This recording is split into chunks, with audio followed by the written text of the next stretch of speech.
नमस्कार दोस्तों, मैं गौतम कुमार सिंह आरती एक्सीलेंस यूट्यूब चैनल पर आपका वेलकम करता हूं। तो सॉलिड स्टेट में हम लोग पढ़ रहे थे अक्रिस्टलीय ठोस। अक्रिस्टलीय ठोस के बारे में हम लोग पढ़े थे कि अक्रिस्टलीय ठोस किसे कहते हैं, परिभाषा हो चुका था। अक्रिस्टलीय ठोस को हम लोग बेरवेदार ठोस भी कहते हैं, बेरवेदार ठोस भी कहते हैं, है ना। अक्रिस्टलीय ठोस को हम लोग बेरवेदार ठोस भी कहते हैं। तो इसकी परिभाषा हो चुका था। जैसे में मतलब उदाहरण भी हम लोग लिखे थे कि जैसे में कांच है ना, रबर है, ये सब लिखा गया था उदाहरण में। तो अक्रिस्टलीय के परिभाषा लिखा गया था कि वह ठोस पदार्थ जिसके अवयवी कण जो है त्रिविम में निश्चित रूप से व्यवस्थित नहीं रहते हैं, मतलब कि स्वतंत्र रूप से व्यवस्थित रहते हैं। तो परिभाषा हो चुका था। अब बारी थी अक्रिस्टलीय ठोस के गुण लिखने की। तो अक्रिस्टलीय ठोस पदार्थ के गुण हेडिंग दिया गया है, तो सब लोग हेडिंग दीजिएगा। अक्रिस्टलीय ठोस पदार्थ के गुण, प्रॉपर्टीज ऑफ अमोर्फस सॉलिड, है ना। अक्रिस्टलीय ठोस पदार्थ के गुण। तो अब हम लोग पढ़ेंगे कि अक्रिस्टलीय ठोस पदार्थ जो हैं इनका क्या क्या गुण है, इनमें क्या खूबियां हैं, क्या कमियां हैं। तो सबसे पहले हेडिंग दीजिएगा। ये हेडिंग देने के बाद रोमन अंक में 1 नंबर दीजिएगा चौथाई में, और इसके बाद लिखिएगा। लिखते जाएंगे हम लोग साथ साथ और समझते भी जाएंगे। तो पहले 1 नंबर लिखा जाए, लिखने के बाद 1 नंबर को समझ लेंगे, फिर 2 नंबर लिखेंगे। तो 1 नंबर रोमन अंक में दीजिए और देने के बाद लिखिएगा ये बहुत कम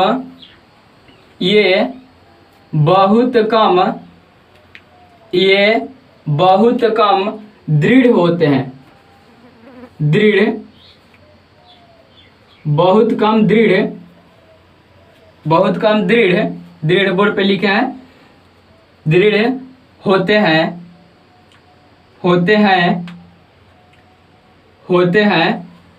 खड़ी पाई दीजिएगा और आगे इसी में लिखिएगा बाह्य दाब लगने से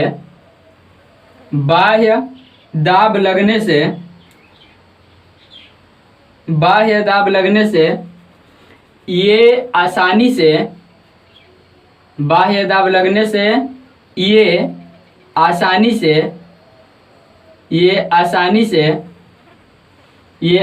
से विकृत, यहाँ पे बोर्ड पे हम लिख रहे हैं विकृत, आसानी से विकृत हो जाते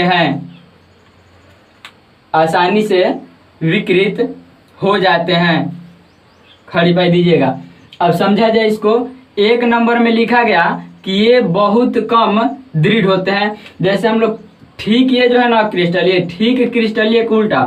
क्रिस्टलीय में क्या लिखा गया था, क्रिस्टलीय के गुण में लिखा गया था कि ये जो है दृढ़ होते हैं। क्रिस्टलीय में बात लिखा गया था कि ये दृढ़ होते हैं और इस पर दाब और ताप का बहुत कम प्रभाव पड़ता है, मतलब ना के बराबर प्रभाव पड़ता है, ये बात लिखा गया था। लेकिन यहाँ पे लिखा गया कि ये जो अक्रिस्टलीय जो ठोस होते हैं ये दृढ़ होते हैं, लेकिन बहुत कम दृढ़ होते हैं। और इस पर यदि बाह्य दाब लगाया जाए, मतलब बाहरी से कोई दाब लगाया जाए, तो ये बहुत आसानी से विकृत हो जाते हैं, मतलब बहुत सुविधापूर्वक, बहुत आसानी से विकृत होने का मतलब होता है ये बिखर जाते हैं, ये टूट जाते हैं, है ना। विकृत होने का मतलब ये बिखर जाते हैं, ये टूट जाते हैं। कब? जब थोड़ी सी भी बाह्य दाब, मतलब बाहर से दाब लगा दिया जाए तब। ये अक्रिस्टलीय का पहला गुण है कि बहुत कम दृढ़, मतलब कठोर तो होता है लेकिन बहुत कम कठोर होता है ना। और बाहरी दाब लगाने पर आसानी से यह टूट जाता है, ऐसा 1 नंबर में लिखा गया। अब 1 नंबर के नीचे रोमन अंक में 2 नंबर दीजिएगा और 2 नंबर में लिखिएगा इनके अवयवी कण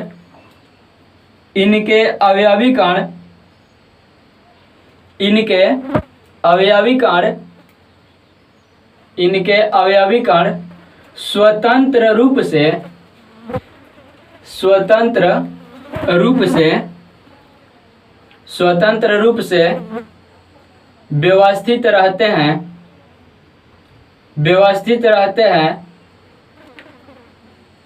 व्यवस्थित रहते हैं जिसके कारण जिसके कारण इसकी कोई निश्चित आकृति जिसके कारण इसकी कोई निश्चित आकृति इसकी कोई निश्चित आकृति नहीं होता है। इसकी कोई निश्चित आकृति नहीं होता है। इसकी कोई निश्चित आकृति नहीं होता है। खड़ी पाई दीजिएगा, समझिएगा। देखिए 2 नंबर में लिखा गया कि इनके जो अवयवी कण होते हैं ना, वे स्वतंत्र रूप से व्यवस्थित होते हैं। स्वतंत्र रूप से व्यवस्थित होने का मतलब कि जहां इच्छा वहां रहते हैं इनके अवयवी कण। इसकी कोई मतलब कि निश्चित आधार नहीं है। जैसे कि हम लोग क्रिस्टलीय में पढ़े थे कि क्रिस्टलीय के अवयवी कण जो होते हैं क्रिस्टलीय ठोस के, वे त्रिविम में निश्चित रूप से नियमित रूप से व्यवस्थित होते हैं। लेकिन इसके परिभाषा में लिखा गया था, अक्रिस्टलीय में लिखा गया था कि इसके अवयवी कण त्रिविम में निश्चित रूप से व्यवस्थित नहीं रहते हैं। मतलब स्वतंत्र रूप से, स्वतंत्र मतलब कि उसका कोई स्थान लिमिट नहीं है कि कौन से अवयवी कण जो है कहाँ पे रहेंगे। तो अनिश्चित रूप से यानी कि स्वतंत्र रूप से व्यवस्थित रहेंगे, इधर उधर रहते हैं। तो जब उसका स्थान निश्चित नहीं है तो उसकी ज्यामितीय आकृति भी निश्चित नहीं बन पाएगी। तो यही बात लिखा गया कि इनके अवयवी कण जो है ना, वे निश्चित रूप से नहीं रह सकते हैं। और जब निश्चित रूप से रह नहीं सकते हैं तो वे जो है एक निश्चित आकृति का निर्माण नहीं कर पाएंगे, जो कि इसमें लिखा गया यही बात कि इनके अवयवी कण जो है स्वतंत्र रूप से व्यवस्थित होते हैं। और यही स्वतंत्र रूप से व्यवस्थित होने का कारण है कि इनकी आकृतियां जो है वह अनिश्चित हो जाती है। इसके बाद 3 नंबर रोमन अंक में दीजिएगा, और 3 नंबर रोमन अंक में देने के बाद लिखिएगा 3 नंबर में इनमें धीरे धीरे, 3 नंबर रोमन अंक में देने के बाद लिखिएगा इनमें धीरे धीरे बहने का गुण पाया जाता है। इनमें धीरे धीरे बहने का गुण पाया जाता है। इनमें धीरे धीरे बहने का गुण पाया जाता है। खड़ी पाई दीजिएगा, समझा जाए इसको। देखिए जैसे द्रव में बहने का गुण पाया जाता है, द्रव में गुण पाया जाता है बहने का, ऐसा हम लोग फर्स्ट ईयर में पढ़े थे कि द्रव जो है ना बहता है, बहने का गुण पाया जाता है। तो उसी तरह से अक्रिस्टलीय ठोस में भी बहने का गुण पाया जाता है। लेकिन यहाँ पे अंतर यही है कि द्रव में जो बहने का जो गुण पाया जाता है ना, इसकी स्पीड जो है ज्यादा होता है। इसकी स्पीड ज्यादा होता है, मतलब ये ज्यादा तेजी के साथ बह सकता है। और ये जो है ना बिल्कुल धीरे धीरे बहता है। इसमें भी बहने का गुण पाया जाता है, लेकिन बहुत कम, बहुत धीरे धीरे, है ना। और ये द्रव में जो बहने का गुण पाया जाता है वह गुण जो है बहुत ज़्यादा पाया जाता है। मतलब बहने की उसमें जो कहा जाए कि गुण है, प्रवृत्ति है द्रव में, वह ज़्यादा होती है। और अक्रिस्टलीय ठोस में बहने का जो गुण है, जो प्रवृत्ति है, वह बहुत कम होता है, लेकिन बहता है। ये हो गया। इसके बाद 4 नंबर में रोमन अंक में दीजिएगा 4 नंबर, 3 नंबर के बाद। और 4 नंबर में लिखिएगा अक्रिस्टलीय ठोस के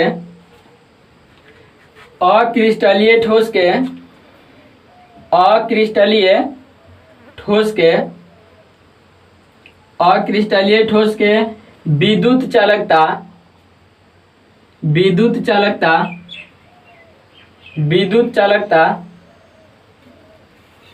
चालकता कमा दीजिएगा ऊष्मीय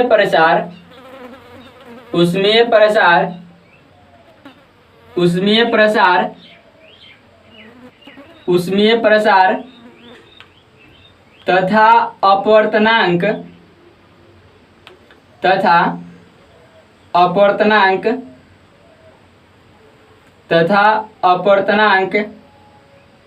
आदि भौतिक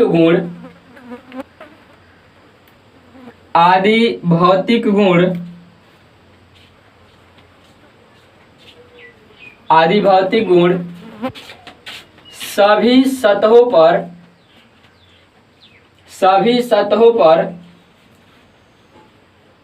सभी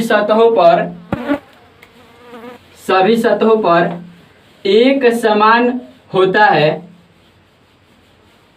सभी सतहों पर एक समान होता है, सभी सतहों पर एक समान होता है, कामा दीजिएगा और कामा देने के बाद लिखिएगा ठोस के इस गुण को, ठोस के इस गुण को, ठोस के इस गुण को समदैशिक गुण कहते हैं। ठोस के इस गुण को समदैशिक गुण कहते हैं।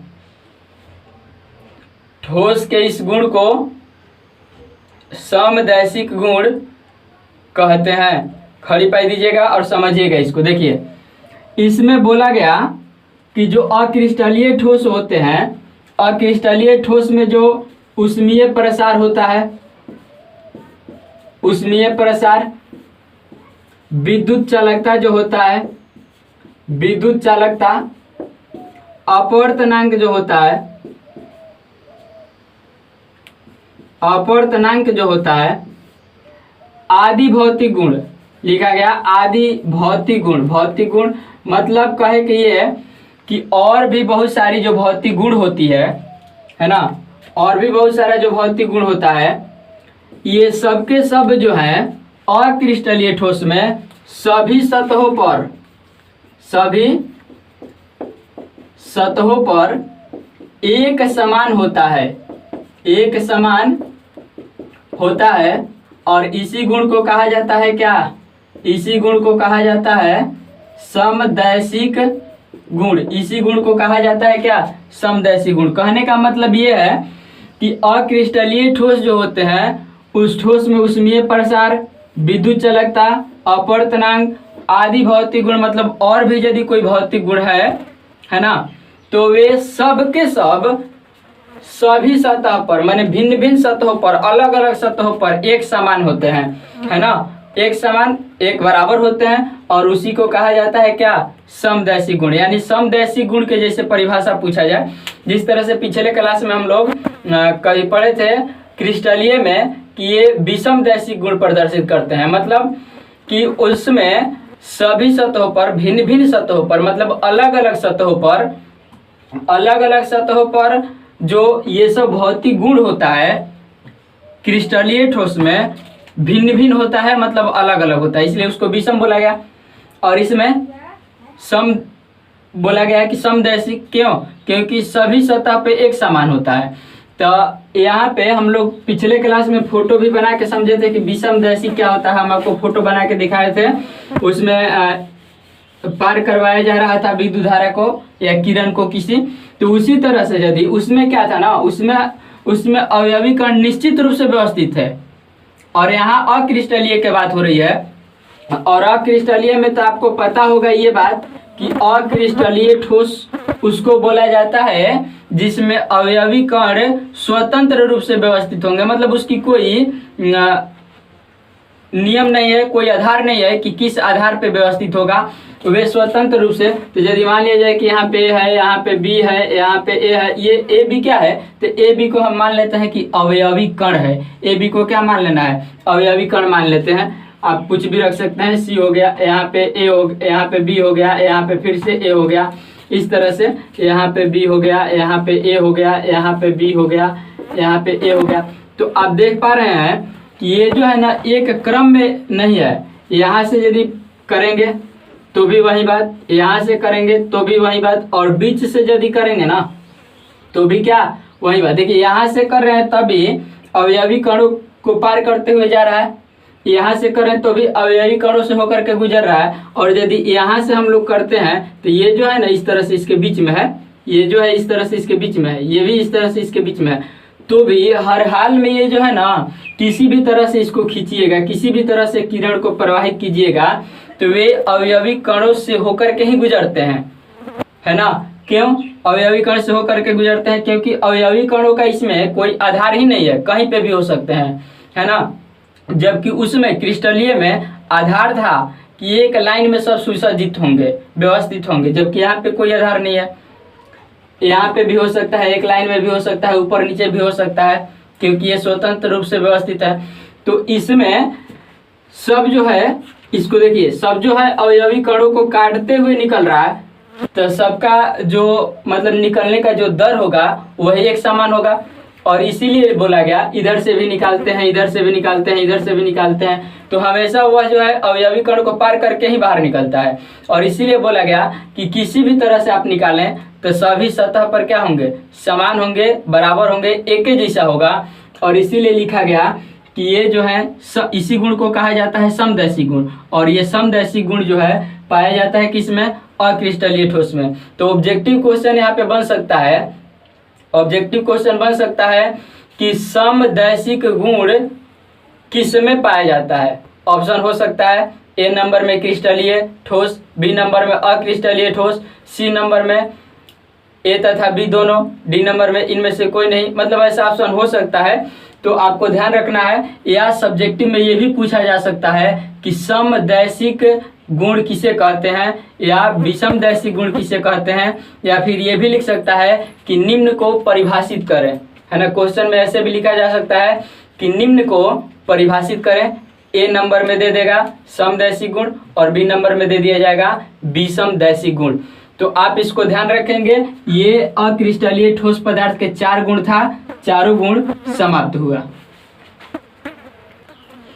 आगे देखिए, आगे हेडिंग दिया गया है क्रिस्टलीय तथा अक्रिस्टलीय ठोस में अंतर।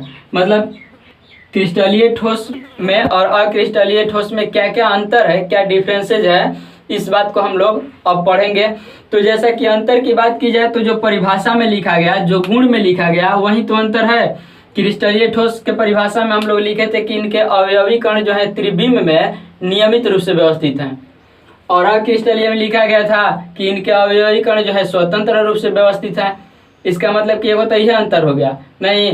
तो जो परिभाषा में लिखा गया, जो गुण में लिखा गया, उसी को हम लोग लिख देंगे अलग अलग इस तरह से, तो वही अंतर हो जाएगा। यदि आप चाहें तो इस बात को घर पे खुद से लिख सकते हैं, लेकिन हम लिखवा देते हैं। तो सबसे पहले का काम, हेडिंग दीजिएगा क्रिस्टलीय तथा अक्रिस्टलीय ठोस में अंतर। हेडिंग दीजिएगा क्रिस्टलीय तथा अक्रिस्टलीय ठोस में अंतर। हेडिंग देने के बाद आप इस तरह से बनाइएगा, 2 भाग में बांटिएगा पेज को। एक साइड में, पहले वाला साइड में लिखिएगा क्रिस्टलीय और दूसरे वाला साइड में लिखिएगा अक्रिस्टलीय। ठीक है, पहले वाला साइड में क्रिस्टलीय और दूसरे वाला साइड में अक्रिस्टलीय। अब हम लोग इसमें 1 नंबर देना शुरू करेंगे और 1 नंबर से बातें करना शुरू करेंगे। तो सबसे पहले का काम कि इतना करने के बाद आप क्रिस्टलीय वाला में रोमन अंक में 1 नंबर दीजिएगा। यहाँ पे दिया है, देखिए ध्यान से, क्रिस्टलीय वाला में रोमन अंक में 1 नंबर, और 1 नंबर देने के बाद लिखिएगा इसमें वही बातें जो पीछे हम लोग पढ़ चुके हैं, उसी को लिखना है ना। तो लिखिएगा इसका निश्चित, क्रिस्टलीय में इसका निश्चित ज्यामितीय, इसका निश्चित ज्यामितीय आकृति होता है। इसका निश्चित ज्यामितीय आकृति होता है। इसका निश्चित ज्यामितीय आकृति होता है। इसका निश्चित ज्यामितीय आकृति होता है। खड़ी पाई दीजिएगा, समझिएगा। तो इसकी आकृति मतलब इसका जो आकार होता है वह निश्चित होता है कि यह इसी तरह का होगा, है ना। और 2 नंबर में नहीं, अब अक्रिस्टलीय में रोमन अंक में 1 नंबर दीजिएगा। क्रिस्टलीय में 1 नंबर हो गया ना, अब अक्रिस्टलीय में रोमन अंक में 1 नंबर दीजिएगा और 1 नंबर में लिखिएगा इसका निश्चित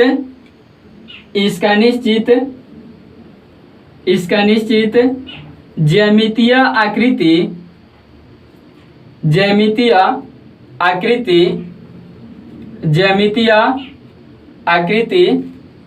नहीं होता है।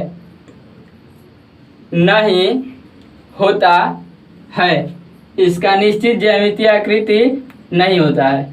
आई बात समझ में? मतलब इसकी जो है क्रिस्टलीय की आकृति जो है निश्चित नहीं होता है और क्रिस्टलीय की आकृति निश्चित होता है। तो ये फर्स्ट अंतर हो गया।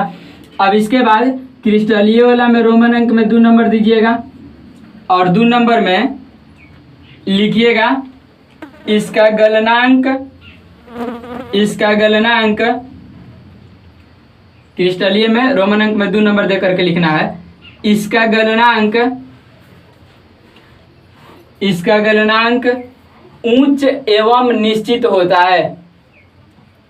इसका गलनांक उच्च एवं निश्चित होता है। इसका गलनांक उच्च एवं निश्चित होता है। खड़ी पाई दीजिएगा, समझिएगा इसको। लिखा गया इसमें कि इसका गलनांक जो है उच्च होता है, मतलब बहुत ज़्यादा होता है और निश्चित होता है। जैसे आपको पता है कि क्वथनांक के बारे में यदि बात करें तो आपको पता है कि जल के क्वथनांक 100 डिग्री होता है, मतलब जल जो है 100 डिग्री पर उबलने लगता है ना। तो वह क्या है, निश्चित है। उसी तरह से इसका गलनांक भी निश्चित है और उच्च मतलब ज़्यादा है। और 2 नंबर दीजिएगा क्रिस्टलीय में, और क्रिस्टलीय में रोमन अंक में 2 नंबर दीजिएगा।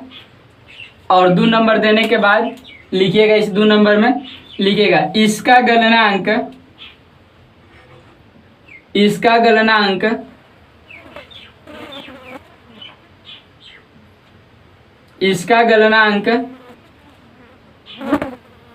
इसका गलनांक निम्न एवं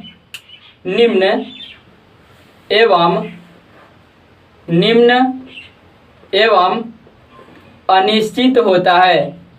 निम्न एवं अनिश्चित होता है।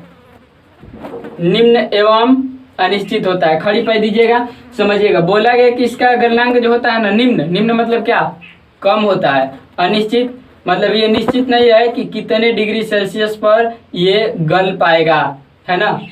इसके बाद क्रिस्टलीय वाला में 3 नंबर दीजिएगा। रोमन अंक में 3 नंबर। और 3 नंबर देने के बाद इसमें लिखिएगा इसे तेज धार वाले हथियार से, रोमन अंक में 3 नंबर क्रिस्टलीय में लिखिएगा इसे तेज धार वाले हथियार से, इसे तेज धार वाले हथियार से, इसे तेज धार वाले हथियार से काटने पर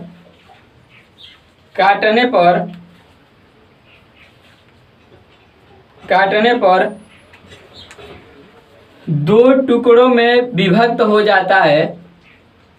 2 टुकड़ों में विभक्त हो जाता है। 2 टुकड़ों में विभक्त हो जाता है तथा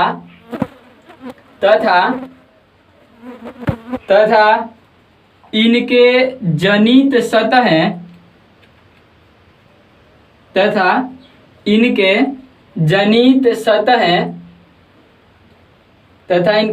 सतहें सपाट एवं चिकनी होती है। सपाट एवं चिकनी होती है। सपाट एवं चिकनी होती है। खड़ी पाई दीजिएगा।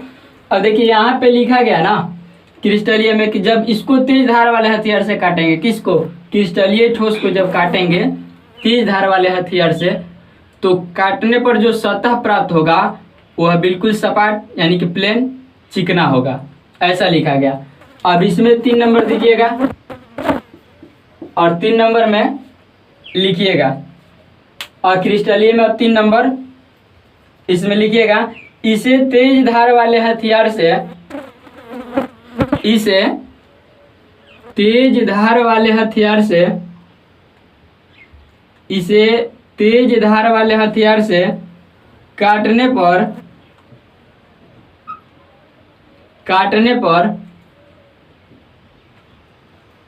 पर यह अनियमित सतहों वाले,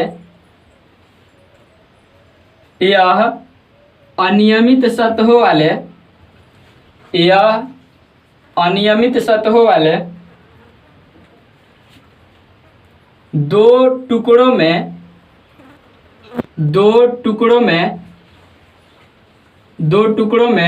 विभक्त हो जाता है। 2 टुकड़ों में विभक्त हो जाता है। 2 टुकड़ों में विभक्त हो जाता है। खड़ी पाई दीजिएगा, इसको समझिएगा। बोला गया कि जब अक्रिस्टलीय को काटेंगे ना तो वो दो टुकड़ा में बट जाएगा, कटा जाएगा, लेकिन उसका जो सतह होगा वह प्लेन नहीं होगा, चिकना नहीं होगा। और क्रिस्टलीय के जब काटेंगे तो उसकी जो सतह आएंगे वे प्लेन होंगे, चिकने होंगे, ऐसा बोला गया। इसके बाद 4 नंबर दीजिएगा रोमन अंक में क्रिस्टलीय में। क्रिस्टलीय में 4 नंबर दे करके लिखिएगा, यह विषम दैशिक गुण, यह विषम दैशिक गुण, यह विषम दैशिक गुण प्रदर्शित करता है, यह विषम दैशिक गुण प्रदर्शित करता है।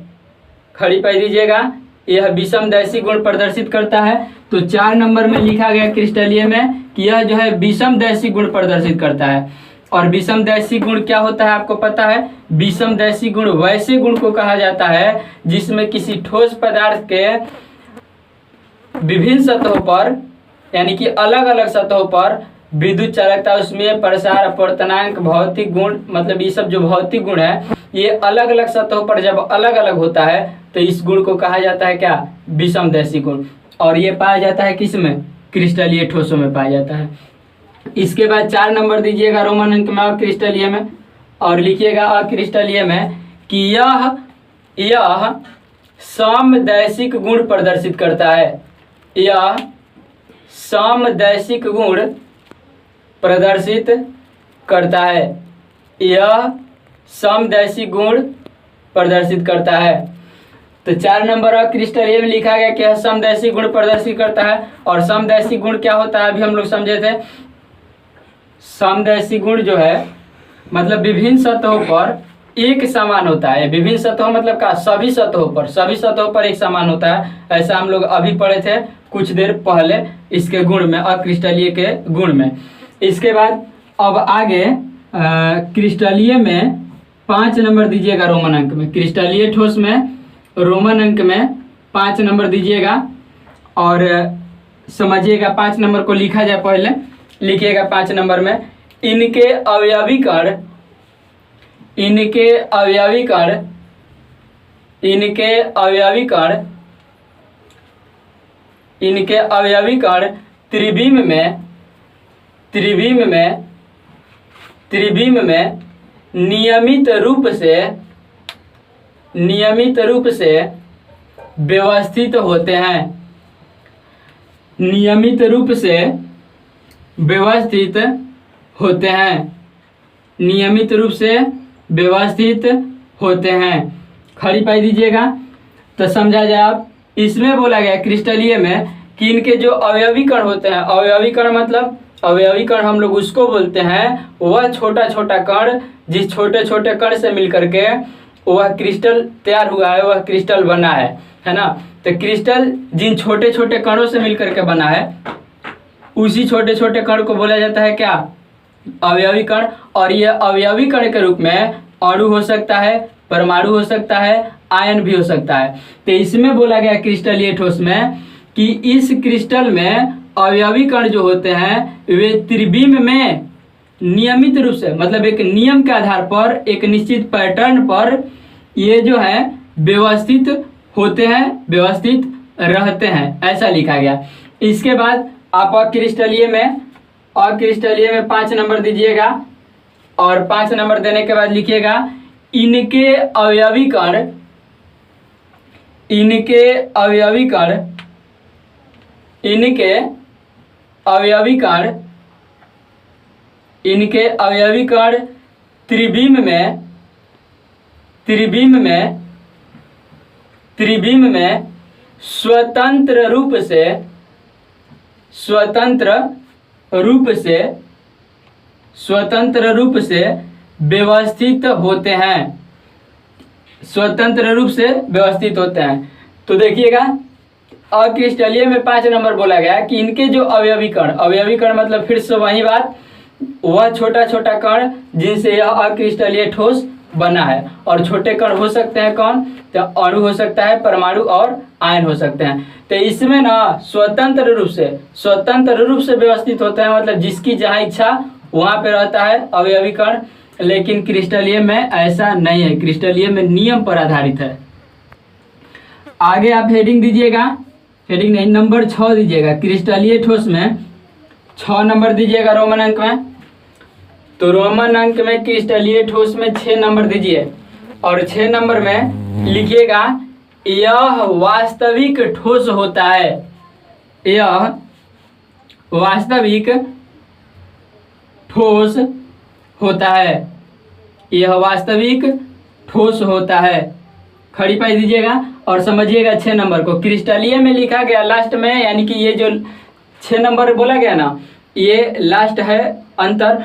तो 6 नंबर में बोला गया कि क्रिस्टलीय ठोस जो है ये वास्तविक ठोस होते हैं। वास्तविक मतलब क्या? वास्तव में यदि ठोस कहा जाए तो वास्तव में ठोस यही क्रिस्टलीय पदार्थ ही होते हैं। क्रिस्टलीय ठोस ही वास्तव में ठोस कहलाते हैं।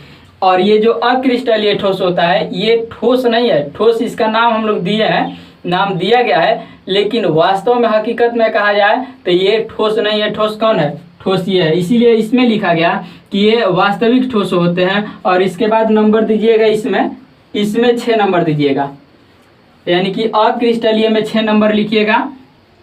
लिखिए यह आभासी ठोस होता है।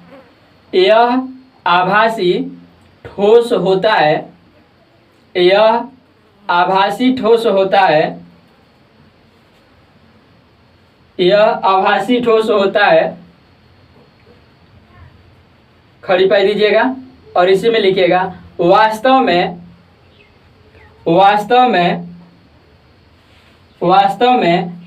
यह अतिशीतित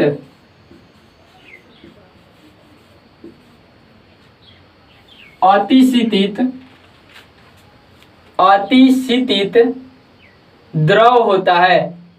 अतिशीतित द्रव होता है। खड़ी पाई दीजिएगा और समझिएगा इसको। देखिए इसमें बोला कि वास्तविक ठोस होता है। इसमें बोला गया कि वास्तविक क्या होता है? ठोस होता है। लेकिन इसमें बोला गया कि वास्तविक ठोस नहीं, इसमें बोला गया कि आभासी ठोस। आभासी ठोस, आभासी का मतलब समझते हैं?